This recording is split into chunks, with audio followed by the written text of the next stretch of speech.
Welcome back, everyone, to your favorite cinema therapist uh, YouTube channel. It is the home of Man Cinema Reviews with its lovely hosts. Peter Man, what's up, y'all? On today's episode, I just want to come to the viewers and let you know that I've been on vacation. That's why it's been a little over a week since you've gotten a review. Last one was Oppenheimer. I promise I'm going to give you the most anticipated Barbie review, but I wanted to sit down and chat with you over films that I have missed over the course of the last month or so. A couple months actually, dating back to May, actually, end of May. And that is with our first film, The Machine. This is Bert Kreischer's latest comedy brought to the big screen. It is based on his stand-up routine. Basically, in this story, Bert is recounting an incident that happened in college when he went abroad to study in Russia. He got very drunk and belligerent, obnoxious, and dealt with the wrong Russian mafia to mess with. And then this film is more of a fictionalized version of the incidents that occur, especially because this is an incident happened well over 20 years ago, and now the people that Bert Kreischer, his fictionalized version of himself in The Machine, the people that were wrong come back 20 years later to basically undo all of his wrongdoing. And so with that, I will say that his film that he brings to the big screen means well and has the best intentions. It co-stars Mark Hamill, and it is a film that is a labor of love, if you will. Bert Kreischer really put his heart and soul and efforts into broadcasting and promoting the film. He was on a promo run that was pretty extensive, going on various podcasts. And so for Bert Kreischer to bring his labor of love to the big screen, it's a noble task, and he has the intentions that are well meant, and they have the vulnerability of having his heart just worn on his sleeves. Bert Kreischer means well. He's a family man.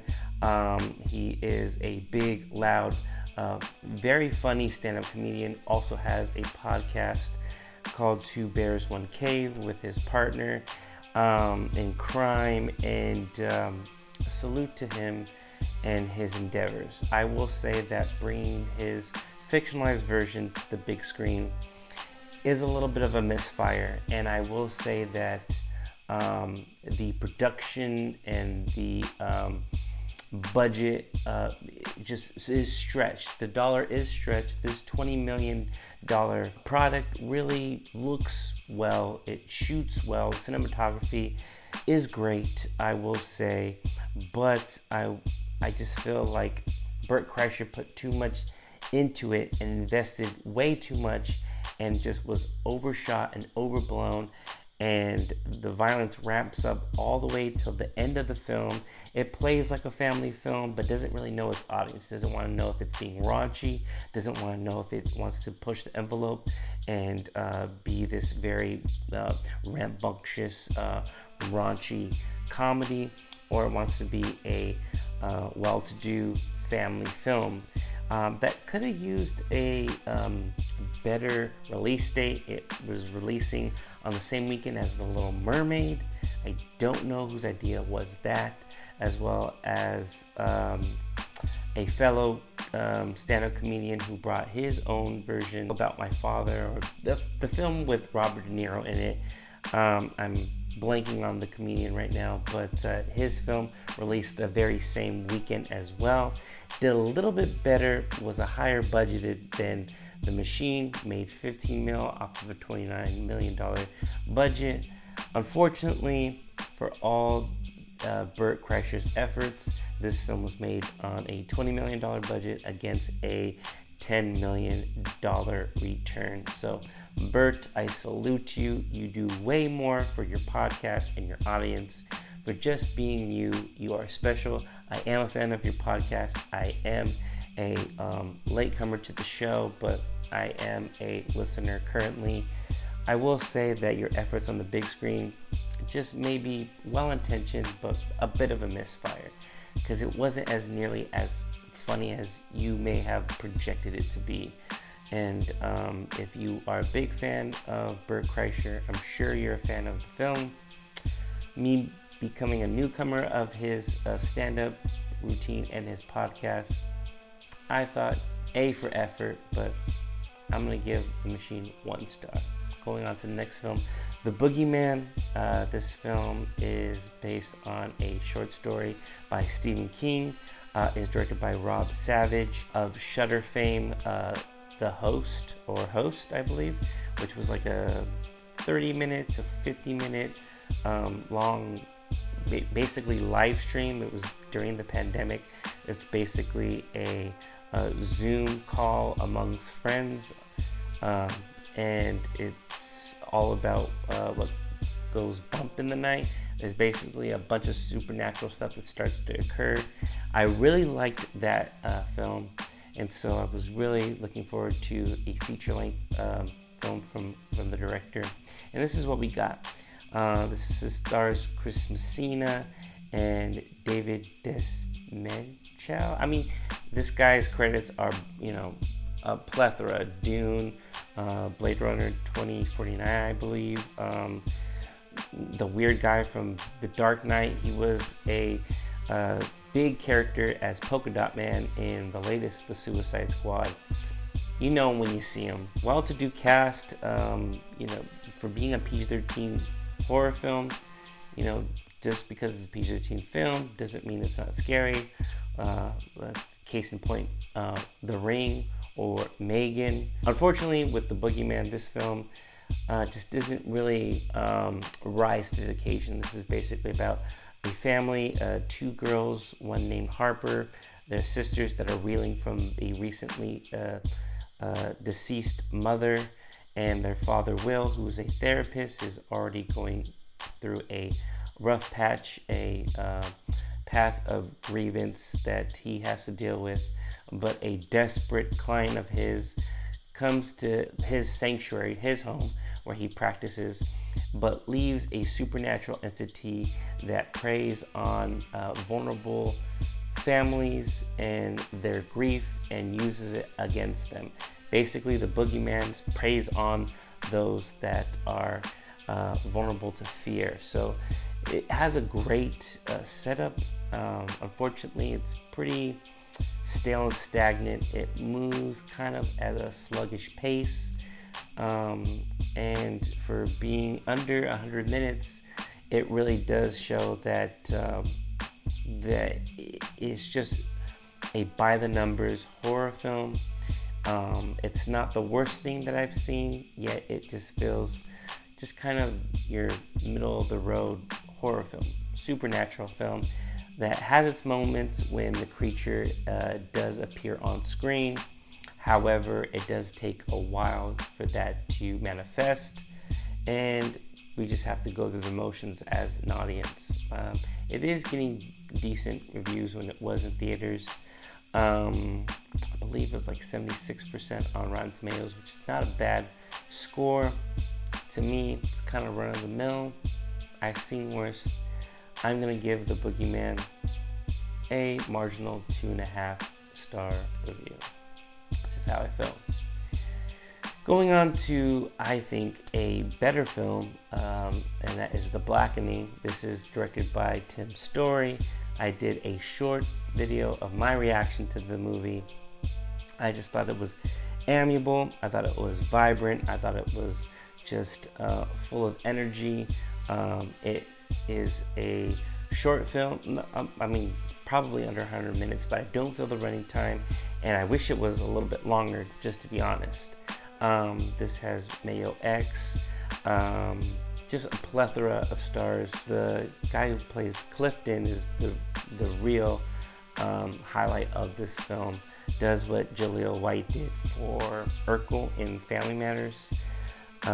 But I thought this film was just a fresh breath of air for a satire. It is about 7 friends that reunite. They went to college together, going to a cabin in the woods, and they have to play a stereotypical game called The Blackening, which plays on black stereotypes. All 7 friends are African American, and this is a film that plays upon black stereotypes. And it is a film where if you are not amongst the audience, if you come from a different background, you may just want to I feel like the laughs come hot and heavy, but there's some things that you may want to question why you're laughing. And I was laughing out loud. So was the audience, but I did feel kind of uneasy, and that's what a great satire does. It really does press the envelope. It does get under people's skin in a good way, and the laughs come aplenty.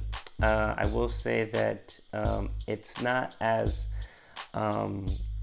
iconic yet as Scary Movie, but that's where the bar is set for The Blackening. And it's great that the director Tim Story, who started off with a bang with Barbershop, can escape the clutches of Taxi and the Fantastic Four films, and Ride Along for that matter. I think he even did a remake to Shaft, but I will say that this is a return to form for director Tim Story, and it's great to have him do a film with such great material. And the thematic material is funny, and it's just a fresh breath of air for satires. I will give this film a strong 3.5 stars, nearly 4. Going on to my last film, which I just recently saw, The Sound of Freedom. Now, this film is a film that's taking audiences by storm. It comes from Angel Studios. When it didn't get the backing, originally I believe this was at Lionsgate. Film starring Jim Caviezel, who is an agent at Homeland Security, who saves a boy from sex traffickers at the border.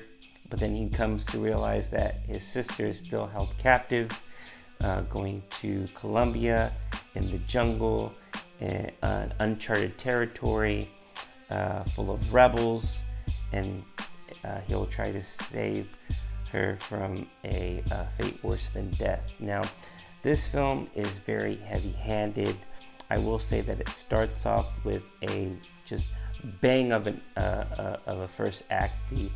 The introduction is just really what mints it and solidifies it to kind of an upper echelon type of film, especially from a Christian-based film. And it does give you that emotions. It is about sex trafficking, as it is becoming abundantly clear that it is a epidemic. It does happen a lot more these days, and it is getting to just scary heights. And it is a film worth bringing to the big screen. The message is there, it's very clear, and I will say that that even though with its best intentions of bringing something that's very pertinent in as far as the issue of sex trafficking, I can't help but to feel like the material itself could have been beefed up.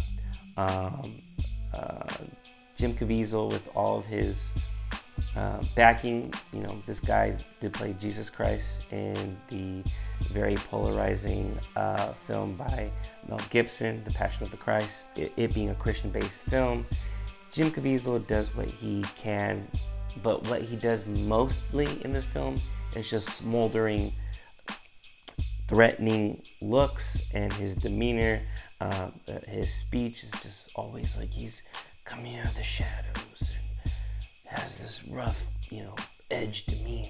And this is, based on a true story about a real Homeland Security agent who quit his job in order to, you know, cut all the red tape, all the bureaucracy, in order to save the lives of children who are being abducted and being put into sex slavery. I feel like maybe a different actor, perhaps, and definitely a better screenplay could have brought this film to great heights. But what we have here with Jim Caviezel smoldering and doing all this, heavy-handed acting, very hammed up. I just think that the source material is worth more. There's a story to tell here that's very, very pertinent, very important. I will say that the children in the film serve the film best. I think all of the scenes with the kids are great. If there were Academy Awards to be held for nominations, the kids is what saved this film. And this film co-stars Bill Kemp, who I'm very much a fan of, but he plays this Colombian agent as well, and the accent is just, it's strong, and then it gets lost in translation and just is just not there at all.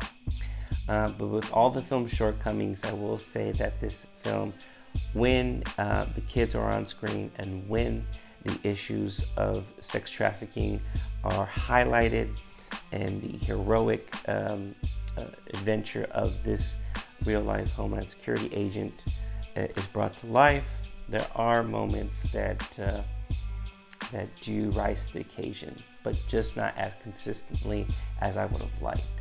I will say that it's an important message to be seen on the big screen. I just wish it was a better film. I will give a marginal 2.5, nearly 3 stars. But other than that, this is Man Cinema Reviews, discussion of films that I missed reviewing. Thank you very much, and we'll see you on the next one. Peace.